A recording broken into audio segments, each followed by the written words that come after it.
My husband abandoned me at the airport on our honeymoon day to take care of his ex-wife. He spent the week helping her bathe. But when I exposed his obsession to our families and filed for divorce after 1 month, he never expected I'd be the one to leave him first. I'm 29 years old. I work as a freelance graphic designer. And honestly, I need to tell this story because I still can't believe all of this happened just 6 months ago. My marriage lasted exactly 1 month and 2 weeks. And the truth is, I should have seen the signs way earlier. But I guess when you're in love, you convince yourself that things are going to get better. You know? That once you get married, everything will be different. Spoiler alert, it wasn't different. I met Christopher like 3 years ago at a business conference. I was there networking because I had just started my freelance career and needed clients, and he was, or well, is, a financial consultant for big companies. From the beginning, I noticed he was a workaholic, like the man literally didn't stop checking his phone every 5 minutes.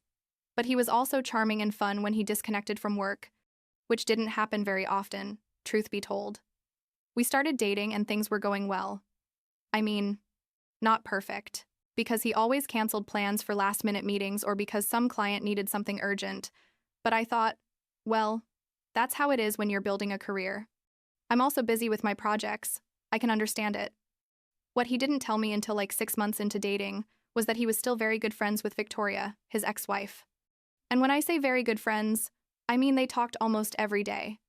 He helped her with things around her apartment. They went for coffee from time to time, that kind of stuff. When he finally mentioned it to me, it was super casual. Like, oh yeah, Victoria called me to ask about a problem with her car insurance. And I was just there like, wait, who's Victoria? And it turns out they had been married for 4 years, got divorced like 2 years ago because, according to him, they wanted different things in life. But they remained friends because the separation had been mature and civilized. At that moment, it sounded weird to me, but he explained that there were no romantic feelings on either side, that they had simply shared an important part of their lives and didn't see a reason to cut off all contact. I tried to be the cool girlfriend, you know? The one who's not jealous or insecure or any of that. I told him it seemed fine, that I admired they could maintain a friendship after divorce, all very mature of me. But the truth is, it always made me a little uncomfortable when his phone rang and he said, "It's Victoria. I have to answer." Or when he canceled our plans because Victoria needed help moving furniture, or because her computer had broken and she needed him to come fix it. I never said anything because I didn't want to be that person. You know what I mean? I didn't want to be the dramatic new girlfriend who can't handle her partner having a cordial relationship with his ex. We got engaged like a year and a half ago. It was nice, romantic, everything it's supposed to be. We started planning the wedding, and I was excited, thinking that once we got married, he would set more boundaries with Victoria, that he would understand that now I was his priority, not her. The wedding was about 2 months ago. Nothing too big, like 100 people. In a beautiful garden. My parents were happy. Christopher's parents too. Everyone thought we made a great couple. I looked gorgeous. He looked handsome. The photographer captured all those perfect moments that I don't even want to look at now. We had planned our honeymoon in Greece. Something we both wanted to do since we started planning the wedding. 2 weeks in the Greek islands, incredible hotels, everything paid for and booked months in advance. The flight left on a Monday at 11 in the morning, and Christopher had a meeting with an important client that same morning at 8. I told him like 1,000 times to reschedule that meeting, that we were about to go on our honeymoon, that the client could wait 2 weeks, but he insisted it was super important. That the client was considering signing a $1 million contract, and he couldn't risk losing it. I told him it was fine, go to your meeting, but please don't be late to the airport because I was already going to be there with all the luggage. I arrived at the airport around 10:30 with our 2 huge suitcases and my carry-on, waiting for Christopher to show up any minute. At 10:50 there were no signs of him. I sent him like 10 messages asking where he was, and nothing. At 5 to 11 I received a text from him that basically said, "I'm so sorry, but I won't be able to make this flight. Victoria had an emergency and needs my help. I'm going to her place right now. You go ahead and I'll see you there tomorrow. I'm already changing my ticket." I stood there in the middle of the airport with the suitcases thinking, is this really happening? My husband of literally 1 month is standing me up at the airport on the day of our honeymoon because his ex-wife needs him? I tried to call him like 5 times and he didn't answer, so I sent him a super direct message saying, "What kind of emergency? Is she in the hospital? Did something serious happen?" And his response was, She twisted her ankle going down the stairs of her building and can't drive or walk well. She needs someone to take her to the doctor and then home. I couldn't believe it. A twisted ankle. Not a car accident. Not a real medical emergency. A twisted ankle that literally any friend or neighbor or Uber service could have handled. I wrote him, "Christopher, this is ridiculous. Victoria has friends. She has family. She can call anyone else. We're about to miss our honeymoon flight." And he responded with something like, "You don't understand. She's in a panic and in a lot of pain. I can't just ignore her when she needs me. You're stronger and can handle this. I'll see you tomorrow in Greece." At that moment, I felt like someone had thrown a bucket of ice water on me. I realized that for him, I wasn't the priority. Not even the day after our wedding. Not even on our honeymoon. Victoria was always going to come first. I missed the flight, obviously, and I was sitting there in an airport chair crying with the suitcases next to me like an idiot, when my sister Lauren called me to wish me a good trip. I told her everything that had happened, and she literally exploded. Started screaming through the phone that Christopher was an asshole. How could he possibly do that? That I had to do something about it. She said, "You know what? Don't go to Greece alone. Come here. Spend your honeymoon with me. Let's go out. Have fun. Forget about that idiot for a few days." Lauren lives in Miami, like a 2-hour flight from where I was, and at that moment it seemed like a better idea than going to Greece alone or going back home to wait for Christopher to decide to show up. I changed my ticket, went to Miami, and Lauren received me with wine and a plan to go out that same night. We went to a club in South Beach. She invited some friends, and honestly, I had a good time. I mean, I was still furious and sad, but at least I wasn't alone crying in a hotel in Greece. At some point during the night, already with a couple of drinks in me, I decided to send photos to Christopher. I took selfies of me dancing, laughing, with a cocktail in my hand, and sent them to him with a message that said, "Since you couldn't come to our honeymoon, here's what you're missing." Yes, I know. It was petty. It was immature. But at that moment, I felt so betrayed that I wanted him to feel even a little bit of what I was feeling. What I didn't expect was for Christopher to forward those photos to our families. To my parents, to his parents, basically to everyone, saying something like, "Look what Isabella is doing while I'm here helping someone who had a medical emergency." The next day, I woke up to like 20 messages from my mom, from my mother-in-law, from my aunts and uncles, all basically scolding me, telling me I was being insensitive. How could I be partying when Christopher was doing a good deed helping someone in need, that I should be supporting him instead of getting drunk at a club? My mother-in-law literally sent me a super long message about how wives should support their husbands in good times and bad, and that I was proving to be selfish and immature. I got furious, like really furious. I made a group chat with Christopher and our families and explained everything to them. I told them this wasn't the first time Christopher had canceled important plans for Victoria, that during our relationship I had lost count of how many dinners, outings, family events he had canceled or arrived late to because Victoria needed him for something. I reminded them that we had missed our honeymoon flight, something we planned months in advance, something that's supposed to be sacred for a newly married couple, for a twisted ankle that wasn't a real emergency. I told them Victoria had friends. She had neighbors. She had a phone with which she could call literally anyone else. But she always called Christopher because she knew he would always drop everything for her, even his new wife. I also told them something I had never mentioned before because I was embarrassed to admit it, that I suspected Victoria still had feelings for Christopher, that the times I had seen them together, she looked at him in a way that wasn't exactly friendly. She always found excuses to touch him, to need him, to keep him close. I told them I had tried to be understanding, to be the mature wife who has no problems with her husband's ex.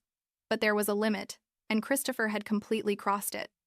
I ended the message saying that if everyone thought I was the bad guy in this story for going to Miami, instead of waiting like an idiot for my husband to decide I was more important than his ex, then clearly none of them understood what respect in a relationship was. After that message, Christopher stopped responding to me completely. 2 days passed, 3 days, 4 days, and nothing. I would send him messages asking when he was coming to Miami or if he wanted me to come back home so we could talk, and I only got the blue checkmark that he had read the message but zero response. My parents called me to say that maybe I had gone too far with the group message, but they understood my point and that Christopher was also wrong. Christopher's parents didn't say anything, which was almost worse than if they had kept scolding me. After a full week in Miami, I decided to go back home. Lauren told me I could stay longer, but I needed to face this. I needed to talk to Christopher and decide what we were going to do with our marriage. I got to the house and it was a disaster. Dirty dishes in the sink, clothes thrown everywhere, the bed unmade, trash not taken out. Basically, the guy had lived like he was alone in a college dorm for a week. Christopher wasn't there. So, I sent him a message saying I had arrived and we needed to talk urgently. He arrived like 3 hours later, and when I saw him, I noticed he didn't look good, like he had dark circles, looked disheveled, and I thought for a second that maybe he had been suffering too, that maybe this had affected him as much as it had affected me. I sat in the living room and told him, "Okay, we need to talk about what happened, about our honeymoon, about Victoria, about everything." And that's when he told me something that literally left me speechless. He told me, "Isabella, I stayed at Victoria's house all week. I didn't sleep there, obviously, but I spent full days with her, helping her with everything because she couldn't move well. I made her food, brought her medicines, helped her bathe." When he said he helped her bathe, something in me broke. I asked him, "Are you telling me you spent our honeymoon week taking care of your ex-wife, helping her bathe?" And he answered super calmly, as if he didn't see the problem. "Yes, that's what I did. It was the right thing to do. She needed me, and I couldn't leave her alone." I said, "Christopher, we're married. I'm your wife. We were supposed to be in Greece together. That was our week, not Victoria's week." And he looked at me like I was being completely irrational and said, "That's exactly why I thought you would understand. You're my wife. You're supposed to know me and support me. Victoria is important to me, and she always will be. I need a partner who can accept that." I didn't cry at that moment. I think I was in shock. I told him, "I'm going to pack my things and stay with my parents. I need time to think." He just nodded and went to his office to keep working like nothing happened. I packed the basics, called my dad to tell him I was coming over, and left. My parents received me without asking questions. My mom just hugged me and told me she would prepare my room. That night I told them everything more calmly, without the anger, just with deep sadness. And my dad told me something I'll never forget. "Mija, a man who makes you feel like you're the second option doesn't deserve to be your first option." The next morning, I called a lawyer who specializes in divorces. She gave me an appointment that same week and we started the process. It was quick because we didn't have kids. We didn't have properties together. Basically, the only thing we had to divide was some stuff from the house and the joint bank accounts we had opened after getting married. I sent Christopher a message saying I had initiated the divorce process and that I was going to send him the papers through my lawyer. I expected him to react, to call me, to come looking for me, to say something, anything. But I only got a message that said, "Okay, if that's what you want." The divorce was finalized like 3 months ago. Christopher didn't fight anything. Signed everything without a problem. It was almost too easy, truth be told. After everything was officially over, he sent me a long email. I don't know why, by email and not by normal message, explaining that he hadn't done anything wrong, that I had let my insecurities destroy our marriage, that if I had been able to understand that helping a friend in need is what good people do, we would still be together, that Victoria was never a threat to our relationship, that everything was in my head, and that he hoped I could mature and learn from this experience for my next relationship. I read that email like 5 times, trying to understand if he really believed what he was saying or if he was just trying to convince himself. I never responded because what was I going to say? There's no point arguing with someone who can't or won't see the problem. 2 months ago, I permanently moved in with Lauren to Miami, got a job with a design agency here, and I'm basically starting over. I deleted all the wedding photos from my social media, stored my dress in a box in my parents' closet because I can't look at an artist without feeling nauseous. And I'm in therapy trying to process all of this. What's hardest for me is that I feel like I lost a year and a half of my life with someone who was never going to put me first. That no matter how much I loved him or how much I tried to be understanding and mature, for him Victoria was always going to be more important. My friends tell me I dodged a bullet. That imagine if we had had kids, that it's better I realize now than in 10 years. And they're right. I know. But it still hurts. It hurts to feel like I wasn't enough, even though rationally I understand the problem wasn't me.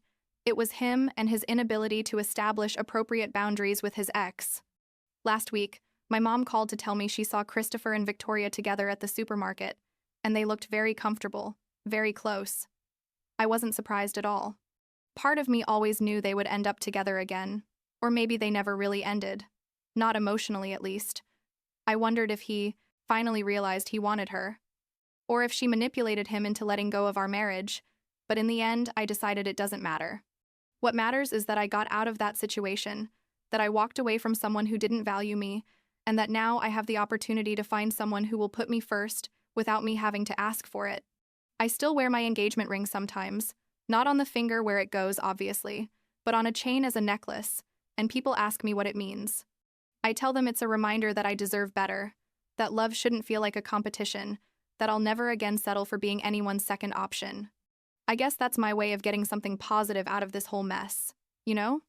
Of not letting this experience make me bitter or close myself off to love, but using it as a lesson about what I don't want in my life.